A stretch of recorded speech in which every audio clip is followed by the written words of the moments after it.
Okay, in this video I'm going to share with you what I went through to actually make it here to Costa Rica, all the trials and tribulations that I faced. So yeah, at the start of 2020, you know, when the whole pandemic thing happened, I knew that I had to leave and go to Costa Rica before ish started getting real. I had this little online business thing, whatever, I was making a bit of money, and I had a figure in my head that I wanted to make, and funnily enough, I made that figure way sooner than expected. So it got to a point where I was like, look man, this is what you said and it's coming to fruition. It's time to actually go instead of getting lost in the sauce, because it's quite easy to get lost in the sauce in London and carry on doing whatever you're doing. So yeah, I had three main obstacles that were in the way of me going to Costa Rica. One of them, me and my friend Jay, we rented a flat in Camden for a year from December 13th. So this was the summertime now, so I had to try and get somebody in the flat. I guess it's subletting, I don't know if that's illegal or not, but I needed to sublet my room. So and even telling Jay that day, man, that day when I had to tell Jay, oh yeah, I'm leaving, like I'm moving out, I'm gonna try to find someone to move in.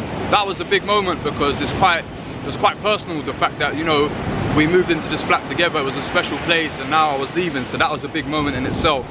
But he understood that I had to do what I had to do and follow my calling, basically. So yeah, that was the first hurdle. So I put an advertisement online and I sat back and waited. I was a bit skeptical to see if anyone actually wanted to take it, because it was only for a few months. Like, who wants to live somewhere and pay that much for just a few months and then have to move again? So that was hurdle number one. Hurdle number two was the passport. My passport had expired and I needed to get a new passport as well with the name change. So it wasn't just the average renewal of passport. I actually went with the name change. So and also my driver's license. I wanted to update my driver's license as well. I didn't want to have two different names. So yeah, I sent off my new driver's license, change of name with the driver's license. So yeah, these were three things I was waiting for. All now, someone actually finally took the place September the 1st. So I don't know when I started to advertise, whether it was in July or August, but this girl luckily came and took the place in September the 1st.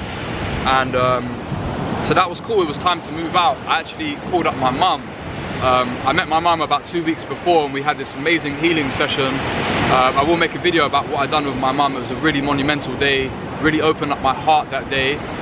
Yeah, I will make a video about that. That was a serious day. So I knew that she had a place to rent in the house that she was living in. So I called up my mum and she actually said that now the room was taken. So whether that was true or not, I don't know, but it wasn't meant to be. So plan B was to call the dad. I didn't really want to have to call him, but yeah, I called my sister. She put me through to my dad. I got a half sister, and yeah, and he said, yeah, you can come. And I was like, you know what, part of me was feeling excited to go.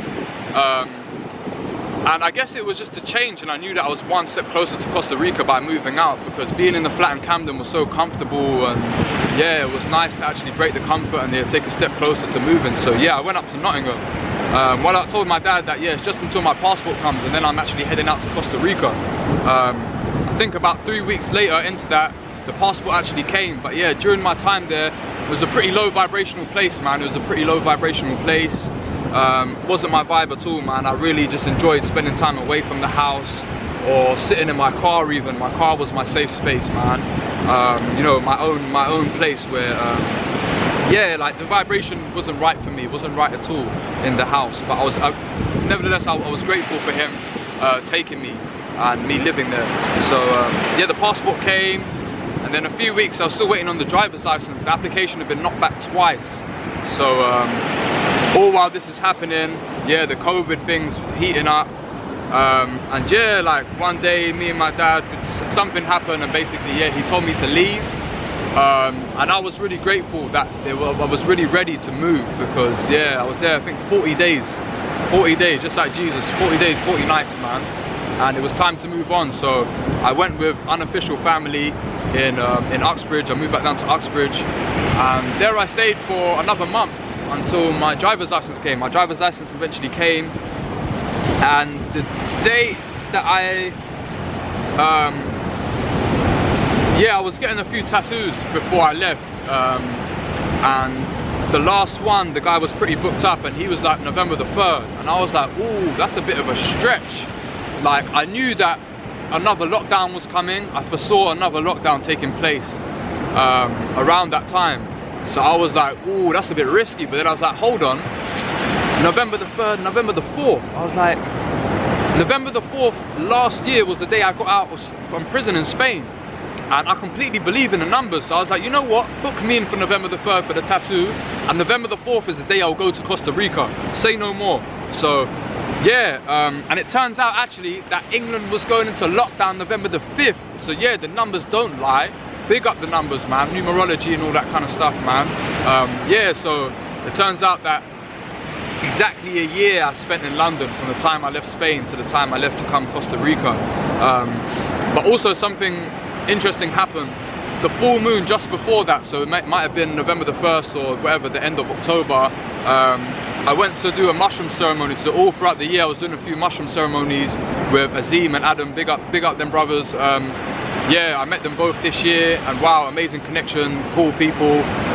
Yeah, man, brothers for life, man, for sure. We were doing a lot of mushroom ceremonies together in the north of England, and they were doing one kind of closer, and so I drove down there. I didn't stay there in the tent, I didn't camp there, but I came for the mushroom ceremony. It was interesting because in the ceremony we sit around the fire. So normally when I do mushrooms,